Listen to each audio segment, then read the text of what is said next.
28 अप्रैल 1968 को दोपहर 1 बजे हवाई में अलोहा एयरलाइन की फ्लाइट 243 अपनी उड़ान भरने के लिए तैयार हो रही थी।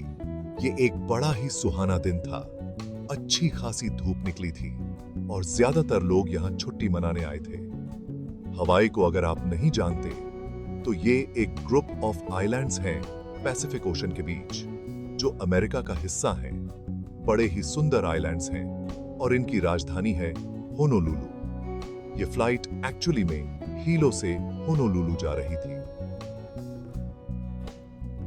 हीलो सदर्न मोस्ट आइलैंड है हवाई का, लेकिन ये डिस्टेंस कोई ज्यादा नहीं है, सिर्फ 35 मिनट की फ्लाइट है ये। एक रूटीन फ्लाइट। ये अलोहा एयरलाइन यहीं की लोकल एयरलाइन से है, जो अलग अलग आइलैंड को कनेक्ट करने का काम करती हैं। अब क्योंकि ये डिस्टेंस इतने छोटे हैं, तो ये वाला स्पेसिफिक प्लेन ऑलरेडी 8 बार उड़ान भर चुका था सुबह से। 3 अलग अलग राउंड ट्रिप्स पर जा चुका था। लेकिन ये कोई अनयूजुअल बात नहीं है। ऐसे प्लेन्स के लिए ये बिल्कुल नॉर्मल चीज है। सब कुछ जैसा चलना चाहिए वैसे चल रहा था। पैसेंजर्स बोर्ड करते हैं, फ्लाइट के दरवाजे बंद किए जाते हैं और ठीक 1:25 पर ये फ्लाइट उड़ान भरती है। बस एक अनयूजुअल चीज होती है यहाँ पर। जब एक पैसेंजर बोर्ड कर रही थी प्लेन में, तो दरवाजे के अंदर घुसने से पहले उसने साइड में देखा कि जो प्लेन की बॉडी थी, अलग अलग शीट्स होती हैं जो रिवेट से अटैच्ड होती हैं, तो एक शीट में थोड़ा सा क्रैक दिखाई दे रहा था। लेकिन उसने ये चीज किसी को बताई नहीं, ये सोचकर कि क्या फर्क पड़ता है, इतनी रेप्यूटेबल एयरलाइन है। ये प्लेन रेगुलरली उड़ता रहता है, इसके रेगुलर इंस्पेक्शंस होते हैं। अगर कोई दिक्कत होती तो ये लोग नोटिस कर लेते, पक्का ये छोटी मोटी कोई गलती होगी। लेकिन ये एक गलती कितनी भारी पड़ने वाली थी, कोई सोच भी नहीं सकता था।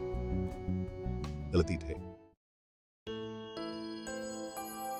प्लेन के उड़ान भरने के सिर्फ 10-15 मिनट बाद ही एयर होस्टेसेस ट्रॉली लेकर आती हैं और पैसेंजर्स को ड्रिंक सर्व करती हैं। सीट बेल्ट साइन अभी तक हटा नहीं था, क्योंकि आमतौर पर यह तभी हटता है जब प्लेन क्रूजिंग अल्टीट्यूड पर पहुंच जाता है, और इस प्लेन के लिए क्रूजिंग अल्टीट्यूड 24,000 फीट था। फ्लाइट में 3 एयर होस्टेसेस हैं जो पैसेंजर्स को ड्रिंक सर्व कर रही हैं, और उड़ान भरने के ठीक 20 मिनट बाद यह फ्लाइट 24,000 फीट के क्रूजिंग अल्टीट्यूड पर पहुंच जाती है और अचानक से रैपिड डीकंप्रेशन हो जाता है। सांस लेने में प्रॉब्लम होने लगती है और चारों तरफ सामान इधर-उधर उड़ने लगता है। टोटल केओस और जबरदस्त कंफ्यूजन। आखिर हो क्या रहा है? कुछ पैसेंजर्स अपने आसपास देखते हैं तो उन्हें दिखाई देता है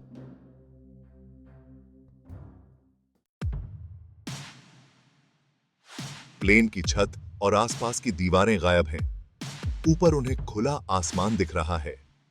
हुआ क्या है दोस्तों कि प्लेन के शुरुआती हिस्से का लगभग 35 स्क्वायर मीटर का हिस्सा हटकर अलग हो चुका है। नमस्कार दोस्तों, स्वागत है आपका हमारे चैनल देसी टॉक्सिक में। ऐसी और वीडियोस के लिए सब्सक्राइब करें और बेल आइकॉन दबाएं। अब आमतौर पर होता क्या है दोस्तों, एरोप्लेन्स के अंदर केबिन्स में हवा को हमेशा प्रेशराइज करके रखा जाता है ताकि हम नॉर्मली सांस ले पाएं। नहीं तो 24,000 फीट की हाइट पर जो एटमॉस्फेरिक प्रेशर होता है वो बहुत कम हो जाता है। बाहर हवा पतली हो जाती है और हम नॉर्मली सांस नहीं ले सकते उतनी हाइट पर। इसलिए एरोप्लेन्स का अपना एक प्रेशराइजेशन सिस्टम होता है जो हवा को पंप करके रेगुलेट करके रखता है। अगर किसी कारण से यह सिस्टम खराब हो जाए और एरोप्लेन उतने ही अल्टीट्यूड पर उड़ रहा हो, तो इमरजेंसी के केस में वो ऑक्सीजन मास्क टपकते हैं। आपने सुना होगा ना, वो सेफ्टी ब्रीफिंग्स में हमेशा कहते हैं, इन event of loss of cabin pressure, in oxygen mask में टिपिकली 15 से 20 मिनट की ऑन ऑक्सीजन होती है, जिस समय में पायलट को प्लेन को नीचे लाना होता है और एक ऐसे अल्टीट्यूड पर ले जाना होता है जहां पर नॉर्मली सांस ली जा सके। ये हो गया 10,000 फीट के नीचे। अब हमारी इस कहानी में फ्लाइट 243 में क्या हुआ? ऑन ऑक्सीजन मास्क नीचे तो टपके, लेकिन ऑन ऑक्सीजन मास्क सिस्टम काम ही नहीं कर रहा था। प्लेन की छत फटने की वजह से ये ऑक्सीजन मास्क सिस्टम भी पूरी तरीके से तबाह हो चुका था। लोगों को हाइपोक्सिया का डर इमीडिएटली सताने लगा। ये वो कंडीशन है जिसमें आपकी बॉडी को अगर सफिशिएंट ऑक्सीजन नहीं मिलेगी तो आप बेहोश हो सकते हो और मर भी सकते हो। विद इन सेकेंड्स लोगों को चक्कर आने लगे, कंफ्यूजन होने लगा, और ऐसे केस में 1 से 2 मिनट लगता है सिर्फ बेहोश होने में। मिशेल होंडा, एक एयर हॉस्टेस जो जो रो 15 के पास थी जब यह धमाका हुआ, इंटरकॉम के जरिए कॉकपिट से कांटेक्ट करने की कोशिश करती है, लेकिन दूसरी तरफ से कोई जवाब नहीं आता। दूसरी एयर हॉस्टेस सीबी लांसिंग, जो एक पैसेंजर को ड्रिंक सर्व कर रही थी रो 5 के पास, जब छत उड़ी प्लेन की तो वो भी हवा में उड़ गई प्लेन से बाहर। तीसरी उनकी कॉलिग जेन साटो रोदो के पास थी। वो जमीन पर गिर जाती हैं जब एक लगेज उनके मुंह पर लगता है। चारों तरफ हंगामा मचा हुआ था। मिशेल को जब पायलट्स की तरफ से कोई जवाब नहीं मिला तो एक एक पैसेंजर से जाकर पूछने लगी, क्या तुम्हें प्लेन उड़ाना आता है? क्या तुम्हें प्लेन उड़ाना आता है? प्लेन उड़ाना आता है। पैसेंजर्स उनकी ये बातें सुनकर और डर गए कि यार प्लेन उड़ाने के लिए भी हमसे पूछ रहे हो, पायलट्स का क्या हुआ है यहां पर? अगर पायलट्स नहीं है तो हम सारे क्रैश कर जाएंगे।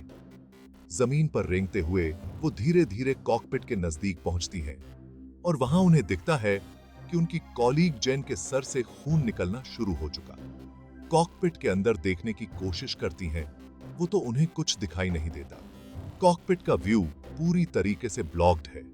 कुछ चंद मिनट यहां पर बचे हैं, जिसके बाद ये सारे पैसेंजर्स बेहोश हो जाएंगे और मारे जाएंगे। लेकिन हाइपोक्सिया के खतरे के अलावा ये पैसेंजर्स बहुत तेज हवाएं भी सह रहे हैं। ऑलमोस्ट 500 किलोमीटर प्रति घंटे की स्पीड से हवाएं चल रही हैं। आंखें खोलना मुश्किल हो रहा है और साथ ही साथ जो तापमान है वो -45 डिग्री सेल्सियस का है इस हाइट पर। अगर ऑक्सीजन किसी तरीके से मिल भी गई तो इतनी ठंड में ज्यादा देर तक जिंदा रहना पॉसिबल नहीं है, क्योंकि ज्यादातर पैसेंजर्स में निकर और टी-शर्ट पहने हो रहे हैं। हवाई एक ट्रॉपिकल जगह है जहां पर लोग बीचेस को और जंगलों को देखने जाते हैं। यहां कभी बर्फ नहीं गिरती तो कोई भी पैसेंजर इस टेम्परेचर के लिए प्रिपेयर्ड नहीं है। मिशेल, इकलौती एयर हॉस्टेस जो होश में बची हैं, वहां पर पायलट्स को बार बार कांटेक्ट करने की कोशिश करती रहती हैं, लेकिन कोई जवाब नहीं आता। इस सारे खतरे के बीच एक अच्छी खबर यह थी कि पायलट्स एक्चुअली में जिंदा थे। और जिंदा ही नहीं दोस्तों, पायलट्स पैसेंजर से कहीं ज्यादा बेहतर कंडीशन में थे। उनका ऑक्सीजन मास्क थैंकफुली काम कर रहा था।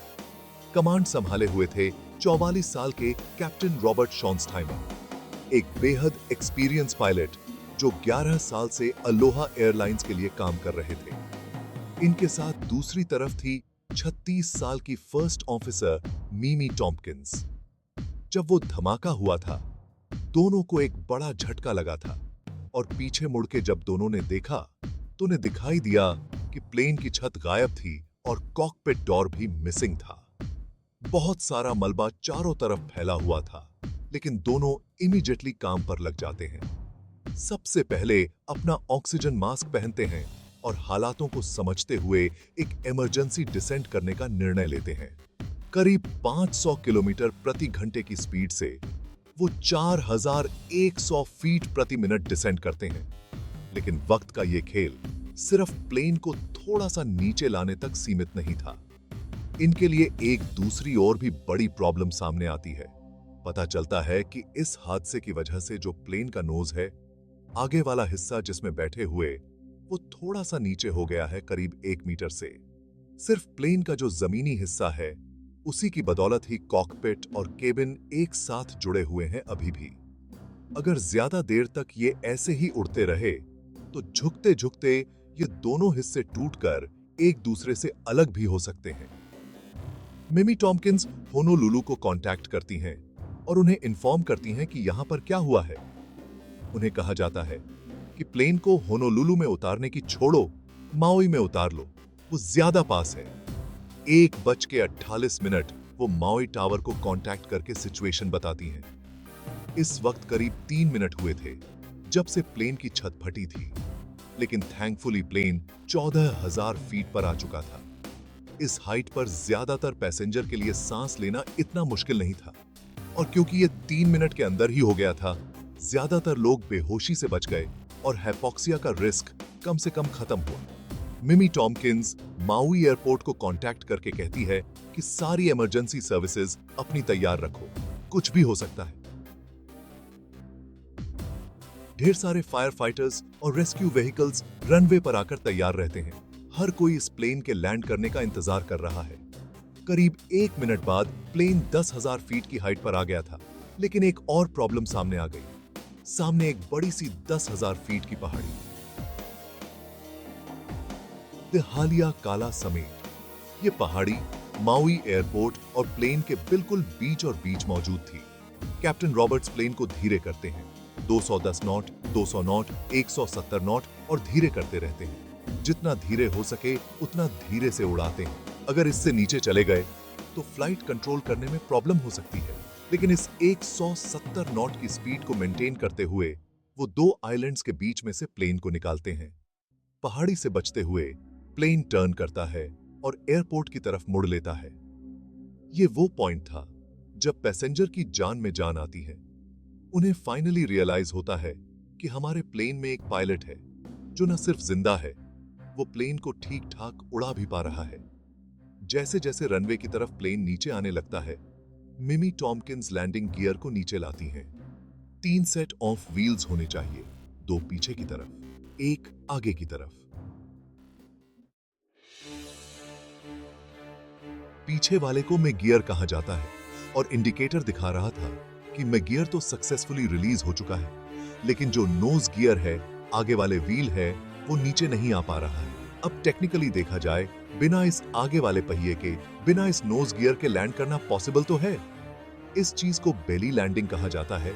इमरजेंसी केसेस में कई बारी की जाती है, लेकिन इस स्पेसिफिक केस में जहां प्लेन का बीच वाला हिस्सा इतना कमजोर हो चुका है, छत ऑलरेडी मिसिंग है, पायलट्स को यह डर है कि अगर इस तरीके की लैंडिंग अटेम्प्ट करी गई, जैसे ही रनवे दिखने लगता है पैसेंजर्स, लैंडिंग के लिए तो पक्का प्लेन क्रैश कर जाएगा, और अगर फ्यूल टैंक में कुछ हुआ तो ब्लास्ट भी हो सकता है। बट इसके अलावा और कोई ऑप्शन भी नहीं है, और करें तो क्या करें? पायलट्स डिसाइड करते हैं कि इसी तरीके से लैंडिंग करी जाएगी। जैसे ही रनवे दिखने लगता है, पैसेंजर्स लैंडिंग के लिए तैयार होते हैं। कुछ लोग भगवान से प्रार्थना करने लग गए थे, दूसरी तरफ कुछ लोग अपने आसपास के लोगों से गले मिल रहे थे। शायद ये आखिरी बार हो कि वो एक दूसरे को देख पाए। ज्यादातर पैसेंजर्स अभी भी बहुत बुरे तरीके से डरे हुए थे, और उसके पीछे कारण भी जायज था। जैसे जैसे प्लेन नीचे आ रहा था, वो धीरे धीरे साइड टू साइड ऐसे हिलने लग गया था। पायलट ने रियलाइज किया कि लेफ्ट वाला जो इंजन है वो फेल हो चुका था। मैन्युअली रीस्टार्ट करने की कोशिश करी जाती है इस इंजन को, लेकिन अफसोस कुछ नहीं होता। इस वक्त तक रनवे पर मौजूद सारी इमरजेंसी सर्विसेज तैनात थी। Fire fighter, ambulance, evacuation teams, हर कोई वर्स्ट सिचुएशन के लिए प्रिपेयर कर रहा था। किस तरीके से डैमेज को कम से कम रखा जा सकता। 1:56 पर पायलट्स माउई टावर से कहते हैं, जितनी इक्विपमेंट आपके पास हैं, हमें सबकी जरूरत पड़ेगी। इसी बीच रनवे पर खड़ा हुआ एक बंदा प्लेन को बाइनोक्यूलर से देख रहा था कि तभी उसे दिखाई देता है। असल में नोज गियर तो सफलतापूर्वक रिलीज हो चुका है, यानी कि प्लेन को बेली लैंडिंग की जरूरत नहीं पड़ेगी।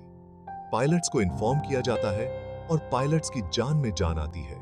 और फिर 1:58 पर ठीक 13 मिनट और 42 सेकंड के बाद एक्सप्लोजन के साथ अलोहा एयरलाइंस फ्लाइट 243 रनवे पर टच डाउन करती है।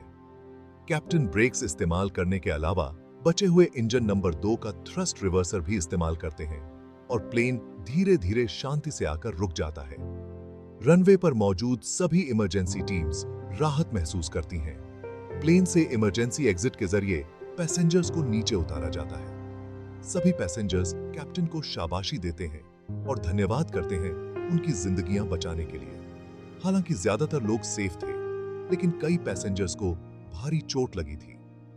एक 84 साल की फीमेल पैसेंजर जो सीट नंबर 5A पर बैठी थी, वो सबसे ज्यादा इंजर्ड थी। एक स्कल फ्रैक्चर के साथ 6A पर बैठे हुए पैसेंजर का राइट वाला हाथ टूट गया था। 4A और 4F पर बैठे हुए पैसेंजर्स को सीरियस इंजरीज हुई थी। बेसिकली ज्यादातर पैसेंजर जो रोज 4, 5, 6, 7 पर बैठे थे, उन्हें भारी चोट आई थी क्योंकि उसी एरिया की छत फटी थी। और रोज 8 से लेकर रोज 21 पर जो पैसेंजर बैठे थे, उन्हें सिर्फ माइनर इंजरीज हुई थी। इसके अलावा 21 पैसेंजर ऐसे भी थे जिन्हें बिल्कुल कोई इंजरीज नहीं हुई थी। एयर होस्टेस जेन सैटो अभी भी बेहोश थी और वो एक कंक्शन से सफर कर रही थी। एयर होस्टेस मिशेल होंडा सही सलामत थी और लैंडिंग के बाद वो एक पैसेंजर काउंट करती है चेक करने के लिए कि कितने पैसेंजर्स मिसिंग हैं। और इससे पता चलता है कि बड़ी ही मिरेकलस बात है कि हर कोई सही सलामत है, जिंदा बच गया है सिवाय एक के। 58 साल की एयर होस्टेस सीबी लैंसिंग इकलौती मृत्यु इस पूरे हादसे में। समय बाद में सर्च टीम्स ने बहुत ढूंढने की भी कोशिश की थी, लेकिन अफसोस इनकी बॉडी कभी नहीं मिल पाई और ये हमेशा के लिए समुद्र की गहराइयों में गायब हो गईं। लेकिन बाकी बचे हुए 94 लोग अपने भाग्य को धन्यवाद दे रहे थे कि वो जिंदा बच गए। क्या ये सिर्फ लक की बात थी कि वो यहां जिंदा बच पाए? नहीं, यहां एक टेक्निकल इक्विपमेंट को बहुत बड़ा क्रेडिट जाता है। मैं बात कर रहा हूं सीट बेल्ट की। सबसे बड़ा कारण जिसकी वजह से इतने सारे लोग जिंदा बच पाए। जैसा मैंने शुरू में बताया था, क्योंकि ये फ्लाइट क्रूजिंग ऑल्टीट्यूड तक नहीं पहुंची थी, तो सीट बेल्ट साइन अभी भी ऑन था और लोगों ने अपनी सीट बेल्ट लगा रखी थी। अगर रोज 4, 5, 6, 7, 8 में बैठे हुए लोगों ने अपनी सीट बेल्ट ना लगाई होती, तो वो भी हवा में उड़कर प्लेन से सीधा बाहर जाते। इस हादसे के बाद जैसे ही खबर फैलती है, इस प्लेन की फोटोज दुनिया भर के अखबारों में छपती हैं। बिना छत की ये मिरेकल फ्लाइट। इसके बाद अमेरिका का national transportation safety board investigators की एक टीम भेजता है इस इंसिडेंट में इन्वेस्टिगेट करने के लिए। आखिर क्या कारण जिसकी वजह से यह हादसा हुआ? इन्वेस्टिगेटर्स टीम पता करती है कि ये वाला जो प्लेन था, ये 89,680 फ्लाइट साइकिल्स और 35,496 फ्लाइट ओवर्स पूरे कर चुका था। इस प्लेन का जो फ्यूजलाज था, जो मेन बॉडी जिसे कहा जाता है, वो कमजोर हो गई थी फटीग और कोरोजन की वजह से।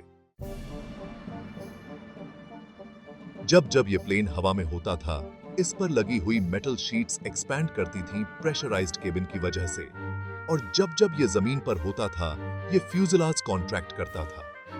ये कांस्टेंट एक्सपेंशन कॉन्ट्रैक्शन की वजह से कमजोर हो गया था। ये एक बोइंग 737 प्लेन था, जिसका fuselage aluminium sheet metal panel का बना होता है, जो एक फ्रेम में सर्कमफ्रेंशियली अरेंज्ड होती है। हर एक पैनल एक दूसरे को ओवरलैप करता है 3 इंचेस से, और जो ओवरलैपिंग एरिया है उसे लैप जॉइंट कहा जाता है। क्योंकि इन शीट्स की थिकनेस सिर्फ 1 मिलीमीटर की थी, तो बोइंग ने अपना एक बॉन्डिंग प्रोसेस डेवलप किया था, जिससे कि ये पूरी स्किन एक स्ट्रेस को एब्जॉर्ब करे, एक सिंगल यूनिट की तरह। एक कंपनी एक एपॉक्सी नाम की स्ट्रॉन्ग ग्लू का इस्तेमाल करती थी प्लेन की अलग अलग पार्ट्स को एक साथ जोड़ने के लिए। जब ये ग्लू ड्राई हो जाती थी, तो एक स्ट्रॉन्ग बॉन्ड डेवलप होती थी, जिससे कि जो स्ट्रेस है वो डिस्ट्रीब्यूट हो सभी प्लेट्स में और क्रैक्स ना फॉर्म हो। और ग्लू इकलौता जरिया नहीं था इन शीट्स को साथ में जोड़कर रखने का। ग्लू की स्ट्रॉन्ग बॉन्ड के बाद 3 रोज रिविट्स के लगाए जाते थे।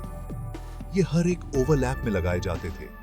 हर एक शीट का हिस्सा जो ओवरलैप करता था, वहां इन रिविट्स को लगाया जाता था, जिससे कि एरोप्लेन का पूरा फ्रेम तैयार हो सके और सिक्योर बना रह सके। बोइंग ने जो पहला बैच बनाया था इन 737 एरोप्लेन का, उनमें इसी तरीके का इस्तेमाल किया गया। लेकिन इस तरीके में कुछ प्रॉब्लम्स बाद में नोटिस हो रही थी। इन्होंने पाया कि जब मॉइस्चर ज्यादा होता है हवा में, तो पानी की वजह से ये बॉन्ड्स कमजोर पड़ जाती हैं। जो एपॉक्सी ग्लू लगाई गई है, वो डिग्रेड होने लग जाती है और मेटल करोड होने लग जाता है। ऐसा होने का मतलब जो सारा स्ट्रेस इन शीट्स पर लग रहा है वो ग्लू की जगह इन रिवेट्स पर चला जाता है। इसी प्रॉब्लम की वजह से साल 1972 में एक नया तरीका इस्तेमाल करेंगे इन शीट्स को साथ में जोड़कर रखने का।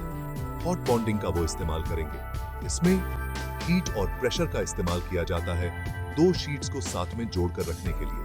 अब इंटरेस्टिंग चीज ये है दोस्तों कि ये जो हॉट बॉन्डिंग वाला सिस्टम था ये ऑलरेडी 1972 से इस्तेमाल किया जा रहा था और अलोहा एयरलाइंस का ये जो फ्लाइट 243 का इंसिडेंट हुआ था ये 16 साल बाद हुआ था। इसका तो ब्लेम यहाँ इस एयरलाइन पर किया गया कि आखिर ये क्यों इस पुराने एरोप्लेन का अभी भी इस्तेमाल कर रहे थे। बोइंग ने तो साल 1972 में ही एक सर्विस बुलेटिन इशू कर दिया था कि ये इशू है, हमारे प्लेन में ये दिक्कत हो सकती है। इनफैक्ट 1987 में इस घटना से एक साल पहले बोइंग ने अलर्ट सर्विस बुलेटिन इशू किया था कि ये जो पुराने प्लेन्स हैं उनकी सही तरीके से इंस्पेक्शन और रिपरेशन करी जाए अगर कोई एयरलाइन अभी भी इस्तेमाल कर रही है तो। इसके अलावा बोइंग ने अपना एक सेफ्टी डिजाइन भी बनाया था कि अगर फ्यूजलाज में कोई टियर होता है तो वो जो टियर है वो 10 बाई 10 इंच के स्क्वायर में ही बना रहे। इन्होंने टियर स्ट्रैप्स लगाए थे हर 25 सेंटीमीटर में बॉडी में प्लेन की। इससे अगर कोई एक पार्ट फटता है प्लेन की बॉडी का तो पूरी प्लेन की बॉडी ना फटे। लेकिन हमारी फ्लाइट 243 के केस में हालत इतनी खराब थी इस प्लेन की कि इसके अंदर ढेर सारे क्रैक्स मौजूद थे। इतने सारे क्रैक्स की ये टियर स्ट्रैप्स भी किसी काम के नहीं रहे। एनटीएसबी ने कहा कि जब ये फ्लाइट अपने क्रूजिंग ऑल्टीट्यूड पर पहुंची जो प्रेशर था वो अपने पीक पर पहुंच गया, जिसकी वजह से ये सारे अलग अलग क्रैक्स एक साथ जुड़ गए और पूरा का पूरा सेक्शन छत का साथ में फट गया।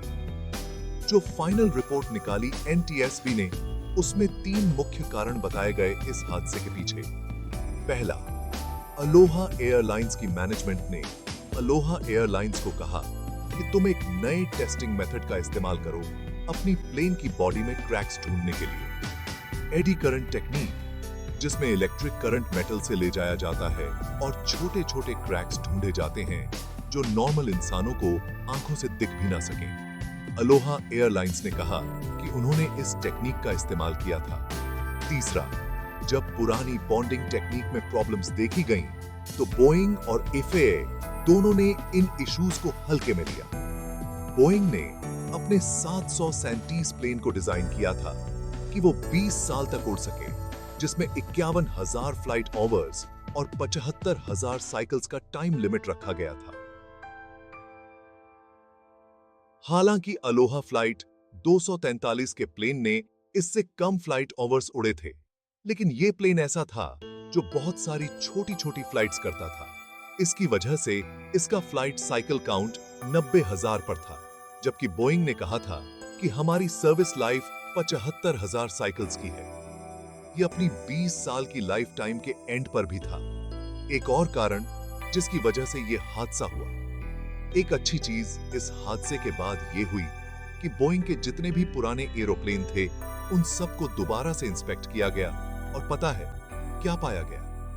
उनमें से कई सारों में असल में क्रैक्स मौजूद थे, वैसे ही क्रैक्स जो इस फ्लाइट 243 में मौजूद थे। इससे पता चलता है कि ये जो प्रॉब्लम थी ये सिर्फ इस एक इकलौते प्लेन की नहीं थी, बल्कि ढेर सारे प्लेन की थी जो इस फ्लीट का हिस्सा थे।